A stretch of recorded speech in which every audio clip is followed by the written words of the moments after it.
नमस्कार, स्वागत है आपका के न्यूज में। मैं हूं आपके साथ विशाल पंडित। आप देख रहे हैं खबर उत्तर प्रदेश को करते की सुर्खियों का। सीएम धामी ने देहरादून के छात्रावास से किया शिलान्यास। छोटे बच्चों ने फूलों से किया स्वागत। सीएम ने कहा बेहतर शिक्षा व्यवस्था सरकार की प्राथमिकता।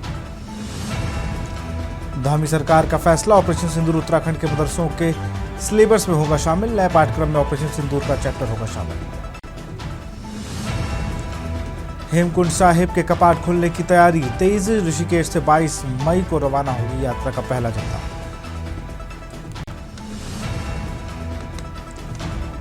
खेल मंत्री रेखा आर्या ने मुख्य सचिव को पत्र लिखा। खेल विश्वविद्यालय के शिलान्यास को लेकर लिखा पत्र। रेखा आर्या ने कहा 29 अगस्त तक शिलान्यास कराया जाए। आतंकी हमले के बाद यात्रियों की संख्या में गिरावट। हरिद्वार से जम्मू जाने वाली बसें हो रही खाली। डर के कारण रोडवेज को रद्द करनी पड़ रही हैं बसें। उत्तराखंड के पर्वतीय जिलों में बारिश का ऑरेंज अलर्ट। तेज हवाओं के साथ बरसात और ओलावृष्टि के आसार। मैदानी इलाकों में शुष्क रहेगा मौसम। आप देख रहे हैं के न्यूज, खबरों का सारथी। पहलगाम आतंकी हमले के बाद देश भर में प्रशासन द्वारा चलाए जा रहे सत्यापन अभियान के तहत उत्तराखंड पुलिस ने देहरादून में अवैध रूप से रह रहे 6 बांग्लादेशी नागरिकों और उनकी मदद करने वाले 2 भारतीय नागरिकों को गिरफ्तार किया। ये कार्रवाई देहरादून और हरिद्वार जिले में चल रही घुसपैठियों की पहचान के विशेष सत्यापन अभियान के तहत की गई है। देहरादून के एसएसपी अजय सिंह ने बताया कि शनिवार को क्लेम टाउन क्षेत्र में एसओजी लोकल इंटेलिजेंस यूनिट और स्थानीय पुलिस की संयुक्त टीम ने छापा मारकर 5 बांग्लादेशी नागरिकों को गिरफ्तार किया, जिनके पास से कोई वैध दस्तावेज नहीं थे। इस रिपोर्ट को देखिए।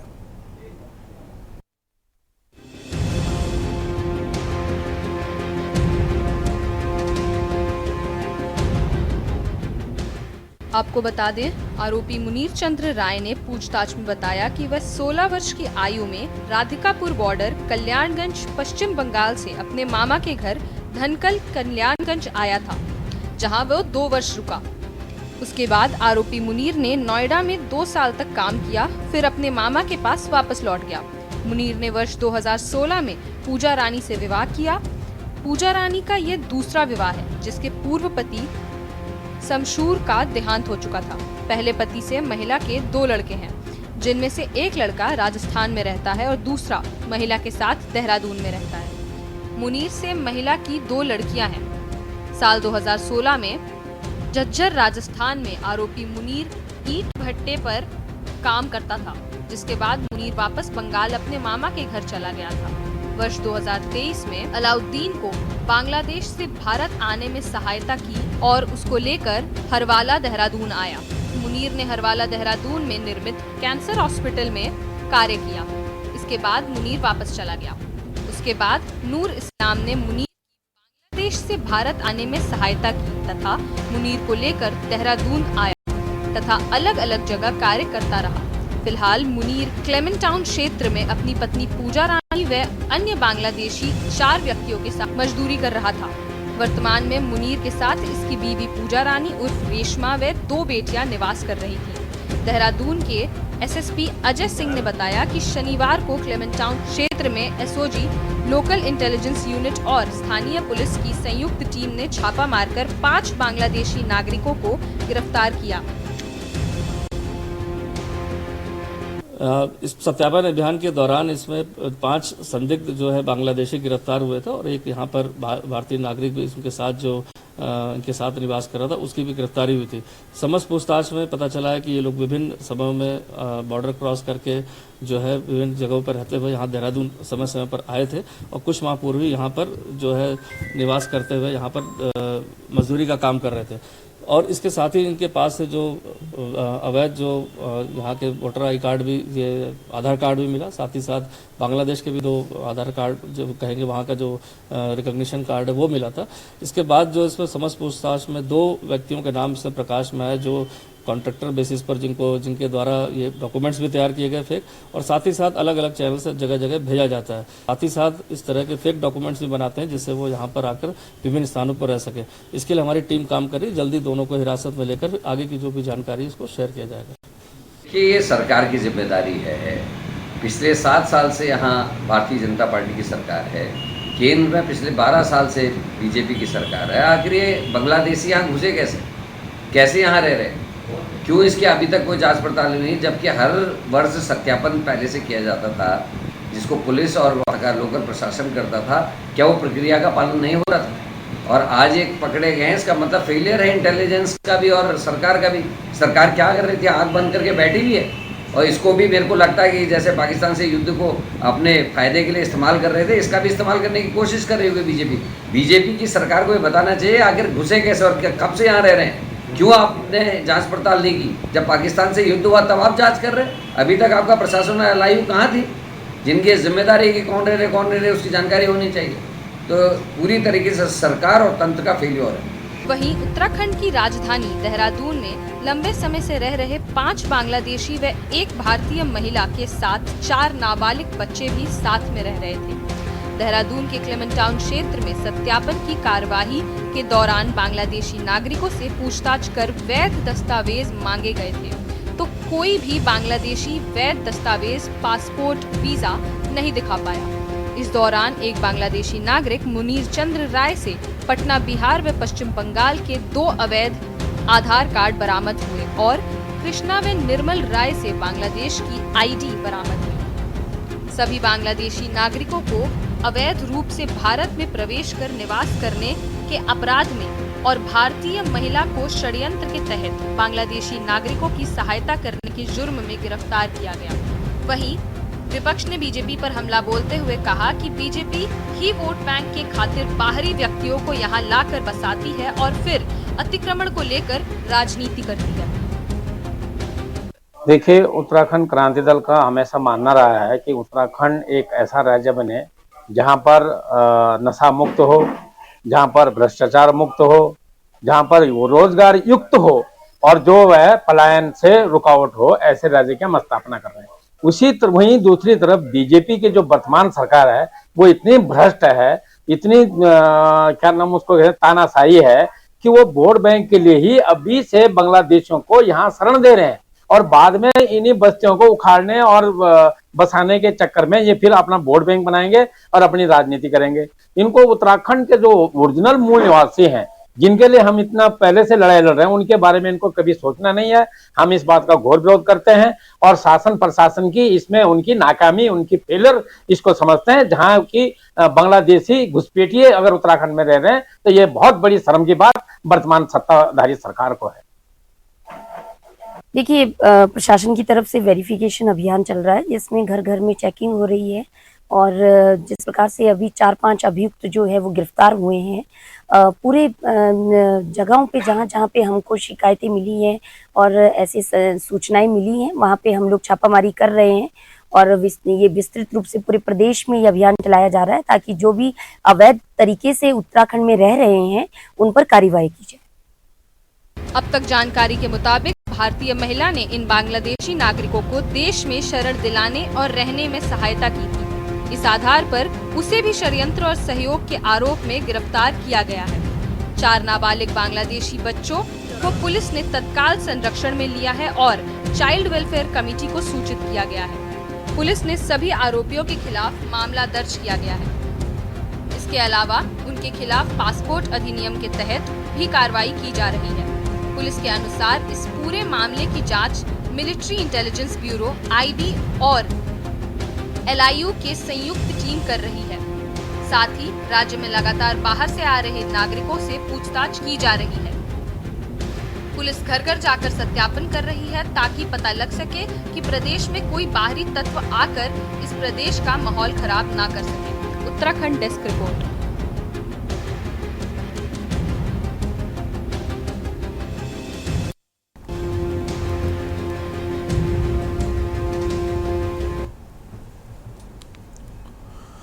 ऑर्डन प्रोग्रेसिव स्कूल में आज एक भव्य सम्मान समारोह का आयोजन किया गया जिसमें वर्ष 2025 की बोर्ड परीक्षाओं में उत्कृष्ट प्रदर्शन करने वाले विद्यार्थियों को सम्मानित किया गया। सम्मान समारोह में शिक्षा और समाज के विभिन्न क्षेत्रों से जुड़ी कई प्रतिष्ठित हस्तियां उपस्थित रहीं। मुख्य अतिथि के रूप में सांसद अजय भट्ट, सुप्रीम कोर्ट के सेवानिवृत्त न्यायाधीश प्रफुल्ल पंत, हल्द्वानी के मेयर गजराज बिष्ट ने विद्यालय की टॉपर छात्र छात्राओं को सम्मानित किया। राज्य और जिला टॉपर बनी आस्था पंत ने 500 में से 497 अंक प्राप्त कर 3 विषयों में 100% अंक अर्जित किए। इश्ता कन्याल, जिन्होंने 500 में से 496 अंक प्राप्त किए, जिले में द्वितीय स्थान पर रहीं और 2 विषयों में पूर्ण अंक हासिल किए। मैं कहना चाहूँगा इसका पहला श्रेय तो सबसे बड़ा उसी एक बिटिया को जाता है, आस्था को, क्योंकि उसने दिन रात मेहनत करके ये मुकाम हासिल किया है। और उसके बाद उसके टीचर जो यहाँ पर उसको पढ़ाते थे एपीएस स्कूल में, और यहाँ के ट्रस्टी भुवनचंद उपाध्याय जी, उनका भी बहुत योगदान रहा है। हमेशा बच्ची को प्रेरित करते रहते थे कि तुझे बेटा आगे बढ़ना है, और उसके हर माइनस पॉइंट जो भी होते थे या उनको बढ़ाने के लिए उसको प्रेरित करते थे कि तुझे आगे सफलता प्राप्त करनी है। तो सारा श्रेय उसके गुरुजनों को और उसको स्वयं को जाता है। बहुत अच्छा लगा मुझे आज ये सुन के कि जो 10 टॉप में बच्चे आए हैं हमारे उत्तराखंड में, उसमें से 3 टॉपर एपीएस के हैं। ये बड़ी बात है। और जो आस्था पंत हमारी बच्ची है इंटरमीडिएट में, वो पूरे उत्तराखंड में टॉप में रही है, पूरे उत्तराखंड में। और हाई स्कूल में दर्जन से भी ज़्यादा लोगों ने टॉप किया है, जो करीब करीब 97 पॉइंट समथिंग से लेकर 99 पॉइंट तक अपने यहाँ पर मार्क्स लाए हैं। बच्चों की मेहनत है पहली बात तो, फिर साथ में विद्यालय के शिक्षक हैं, फैकल्टी है, साल भर साथ में बच्चों के लगे रहने का है, प्रधानाचार्य हैं, एक अनुशासन बना रहे विद्यालय में, और बच्चों की नियमित बढ़िया पढ़ाई हो तो बच्चा इस किस्म से रिजल्ट देते हैं। हमारा तो अनुभव यही है पिछले 10 वर्ष में का। अभी भी स्टेट में 99.4%, डिस्ट्रिक्ट में 3 बच्चे टॉप 10 में। मेरी 99.4% आई है। मैं यहाँ आर्डन प्रोग्रेसिव स्कूल से पढ़ी हूँ। मैं अपना क्रेडिट अपने पेरेंट्स और अपनी टीचर्स, स्कूल मैनेजमेंट को देना चाहूँगी। पेरेंट्स ने घर में मुझे बहुत अच्छा एनवायरनमेंट प्रोवाइड किया है, जिससे मैं अच्छे से पढ़ सकूँ, रिसोर्सेज अवेलेबल करवाए हैं। प्लस टीचर्स का बहुत फंडामेंटल रोल रहा है मेरी जर्नी में। उनके होते हुए ही मैंने जब भी मुझे कोई कन्फ्यूजन, डाउट्स होते तो मैं अपनी टीचर्स को ही अप्रोच करती थी। सवाल पूछा, और ये बहुत एक गंभीर विषय भी है कि हम लोग देखते हैं इस लेवल के भी लोग हमारे पास आते हैं कि जो कि रिजल्ट के बाद आप लोगों ने देखा काफ़ी हद तक सुसाइड्स भी होते हैं, आत्महत्या, डिप्रेशन, और उसके बाद कई लोग आत्महत्या जैसी प्रवृत्ति भी उनमें पैदा होती है। इसका मुख्य कारण जो समझ में आता है वो ये है कि जो हम लोग कहीं ना कहीं एक परिवार का प्रेशर और एक समाज का प्रेशर और एक टीचर्स का प्रेशर भी कहीं ना कहीं बच्चों के ऊपर रहता है, क्योंकि हर बच्चे की अपनी एक व्यक्तिगत क्षमता होती है और बच्चा उस व्यक्तिगत क्षमता के हिसाब से अपने जीवन में परफॉर्मेंस करता है। अल्मोड़ा के हवाल ब्लॉक मुख्यालय में आज बहुउद्देशीय शिविर का जनता दरबार का आयोजन किया गया। कार्यक्रम में जिला प्रभारी मंत्री डॉक्टर धन सिंह रावत ने शिरकत की और ग्रामीणों की समस्याएं सुनी। जनता दरबार की बड़ी संख्या में लोग पहुंचे और सड़क, स्वास्थ्य, शिक्षा और पेयजल जैसी मूलभूत सुविधाओं जैसी जुड़ी समस्याएं मंत्री के सामने रखी। मंत्री ने संबंधित विभागों के अधिकारियों को तत्काल कार्रवाई के निर्देश दिए।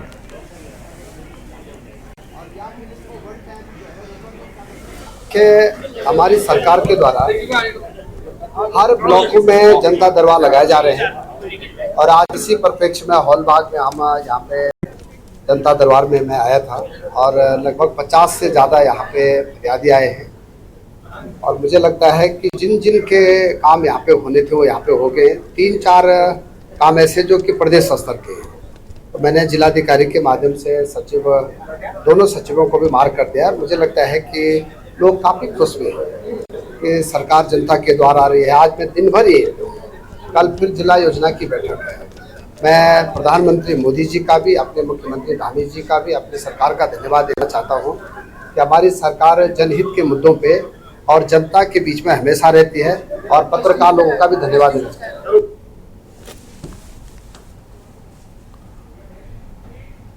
और यहाँ रुकते छोटे से ब्रेक के लिए। आप देख रहे हैं के न्यूज, खबरों का सारथी। हरिद्वार के कनखल इलाके में 2 शातिर बदमाशों ने पीएनबी और के एटीएम के गैस कटर से काटने की कोशिश की, लेकिन गश्त कर रही कनखल पुलिस की सतर्कता ने इस लूट को नाकाम कर दिया। घटना बीती रात करीब 2:35 की है, जब कनखल पुलिस की टीम ने देश रक्षक से दादूबाग की ओर गश्त कर रही थी, तभी पीएनबी बैंक के जगतीपुर ब्रांच के सामने युवक को भागता देखा गया। वहीं एटीएम के बाहर खड़ी एक संदिग्ध i20 कार ने पुलिस का शक और गहरा कर दिया। जब टीम ने पास जाकर देखा तो एटीएम का शटर बंद था, लेकिन अंदर से खटपट की आवाज़ें सुनाई दे रही थी। पुलिस ने तुरंत कार्रवाई करते हुए एटीएम का शटर बाहर से लॉक कर दिया और अन्य पुलिस बल को मौके पर पहुंचने के बाद शटर खोला गया तो अंदर 2 युवक एटीएम को गैस कटर से काटते हुए मिले।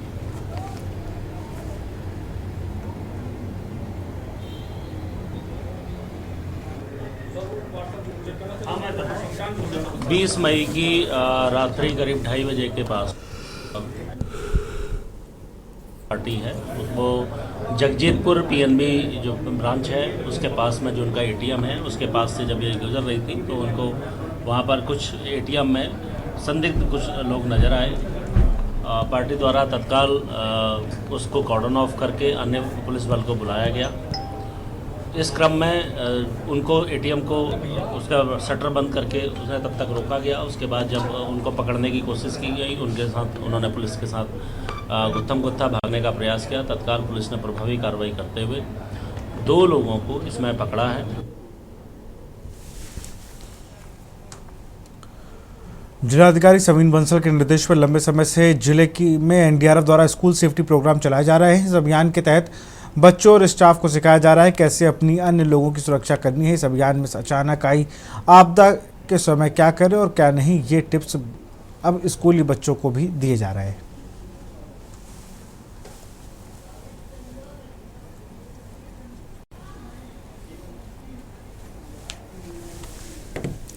सबसे पहले तो मैं एनडीआरएफ और एसडीआरएफ का विशेष रूप से थैंकफुल हूँ और साथ में आपका भी कि जो ये आपदा प्रबंधन का विषय है ये विद्यालय जैसी जगह पर लिया गया है, क्योंकि आपदा प्रबंधन से जो बच्चे जितना समझ रखते हैं उनको रेनफोर्स करना बहुत ज़रूरी है, उनको उत्साहित करना ज़रूरी है, उनको ट्रेन करना बहुत ज़रूरी है। आज हमें आपदाओं से उतना नुकसान नहीं होता है जितना अज्ञानता से या हम भय के कारण हम नुकसान उठाते हैं। जैसे कि आपको मालूम है कि अभी विकास नगर के अलग अलग क्षेत्रों में आपदा से बचाव के तरीकों के लिए स्कूल सेफ्टी प्रोग्राम चलाया जा रहा है।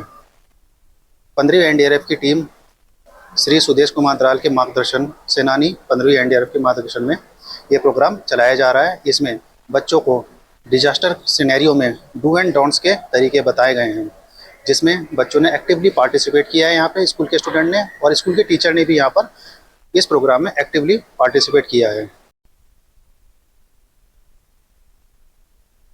गंगोत्री नेशनल पार्क देश दुनिया के सैलानियों का खूब आ रहा है, इसलिए 1 अप्रैल से इस पार्क का संचालन शुरू होने के बाद अब 8,500 से अधिक सैलानी यहाँ नेलांग घाटी, गरता गली, गौमुख ट्रैक व 7 तल आदि का दीदार करने पहुंच चुके हैं। सैलानियों की इस बड़ी आमद से विभाग के जरिए शासन के 12 लाख रुपए से अधिक का राजस्व अर्जित हो चुका है। गर्त गली की खड़ी चट्टान पर बना ऐतिहासिक लकड़ी का पुल भी सभी को आकर्षित कर रहा है।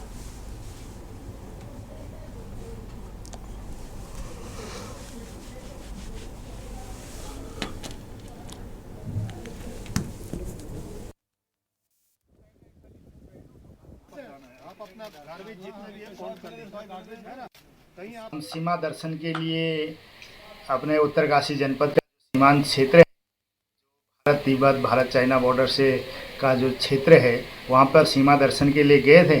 और इस दौर में भारत सरकार के द्वारा वाइब्रेंट विलेज के तहत जादूंग गांव में वहाँ के लोगों को रिवर्स पलायन के रूप में वापस उस गांव में बसाने के लिए जो 1962 के भारत चीन युद्ध के दौरान वहाँ से विस्थापित कर दिए गए थे, उन सारे लोगों को वापस अपने मूल गांव में बसाने के लिए होम स्टे योजना संचालित की गई है। गंगोत्री राष्ट्रीय पार्क के अंतर्गत मुख्यतः हमारे 3 स्थान हैं, गरतांग गली, भैरव घाटी और गौमुख ट्रैक जो है। तो इन तीनों रूट्स पे हमारे पास अच्छी खासी संख्या में पर्यटक आ रहे हैं। इस बार लगभग 8,500 से अधिक लोग इस समय गंगोत्री नेशनल पार्क विजिट कर चुके हैं, जिसमें से मैक्सिमम जो है संख्या हमारे गरतांग गली वाले क्षेत्र में है। लगभग 6,000 पर्यटक वहाँ गरतांग गली अब तक देख चुके हैं। इसके अलावा गौमुख वाले ट्रैक पे लगभग 1,500 लोग और यही करीब 1100 लोग जो है नेलोंग घाटी विजिट कर चुके हैं अभी तक। और अभी तक जहाँ अगर रेवेन्यू की बात करें तो अप्रैल माह में हमारा 12 लाख से अधिक का रेवेन्यू इस वर्ष में पहले माह में प्राप्त हुआ है।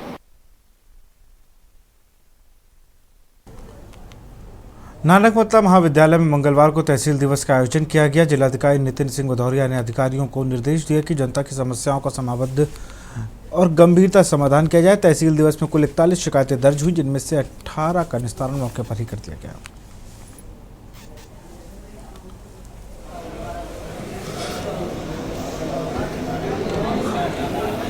आज हमारी 41 शिकायतें प्राप्त हुई और 41 में 18 शिकायतें मौके पे ही निस्तारित की गई। और इसमें 2 विभाग हम लोग खुद भी वो हैं, एक बिजली विभाग की काफ़ी शिकायतें हैं जिसमें एसडीएम साहब को स्वयं निर्देशित किया गया है। कल सुबह ये लोग वहाँ पे जाएंगे, यहाँ स्थल पे मौके पे जाकर शिकायतों को दूर करेंगे। दूसरा, बिजली यहाँ पे अगर मान लीजिए अगर आपकी बिल चेकिंग की शिकायत है तो बिल भी पूरे चेक किए जाएंगे इसमें, और यूपीसीएल को स्वयं भी अवगत कराया जाएगा कि अगर बिल दिक्कत आ रही है। इसके अलावा कई बार यूपीसीएल की स्कीम भी आती हैं जिसमें इंटरेस्ट को माफ़ कर दिया जाता है, तो उनके अंतर्गत भी स्कीम अगर आती है तो उसमें भी पूरी जनता को लाभ दिलाया जाएगा यहाँ से। तो ये पूरा हम लोगों ने बताया, ये पूरा मैं चाहूँगा आपके माध्यम से जा सकता है। दूसरी जो हमारी सिंचाई व्यवस्था के, क्योंकि यहाँ पे काफ़ी कटान का है। उत्तराखंड में स्वास्थ्य विभाग की आशा कार्यकर्ताओं ने अपनी मांगों को लेकर तल्लीताल गांधी मूर्ति के पास जोरदार धरना प्रदर्शन किया। प्रदर्शन के दौरान आशा कार्यकर्ताओं ने सरकार के खिलाफ नारेबाजी करते हुए कहा कि वह वर्षों से गर्भवती महिलाओं, नवजात शिशुओं और अन्य स्वास्थ्य सेवाओं से जुड़े कार्य कर रही हैं, लेकिन इसके बावजूद उन्हें उचित मेहनताना नहीं मिल रहा।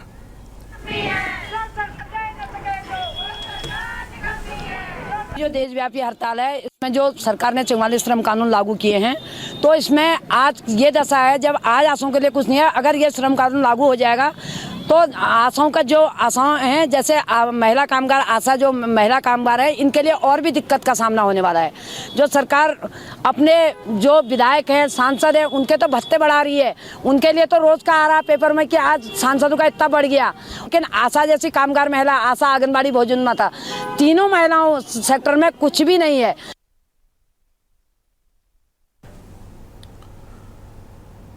नैनीताल जिले के भीमताल क्षेत्र में 16वें वित्त आयोग की टीम 2 दिवसीय दौरे पर पहुंची। आज टीम ने ग्राम चाफी और आलोचना का दौरा किया। वहां स्थानीय जनप्रतिनिधियों, किसानों और आम लोगों से मुलाकात की। इस दौरान टीम ने राज्य सरकार की योजनाओं संबंधित स्टॉलों का निरीक्षण किया और योजनाओं को प्रभावी ढंग से जानकारी ली।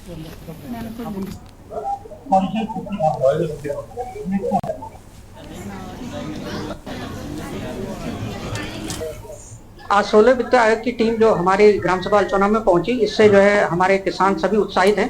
विभिन्न प्रकार की जो है समस्याएं हर किसान भाई ने अपनी रखी है, तो उसमें भी मुझे जो है फेंसिंग और जो सोलर लाइट के बारे में कहने का मौका मिला, क्योंकि ये चीजें ऐसी हैं, अगर फेंसिंग और सोलर लाइट हर किसान के खेत तक, घर तक पहुंच जाएगी तो जंगली जानवरों से हम निजात पाएंगे और उससे काफी हद तक जो है पहाड़ पर जो पलायन हो रहा है, क्योंकि किसान पूरी मेहनत करता है और उसकी मेहनत को मिनटों में जो है जंगली जानवर चौपट कर देते हैं, तो वह काफी हद तक रुकेगा। इससे जो है किसान को काफी आय में वृद्धि होगी।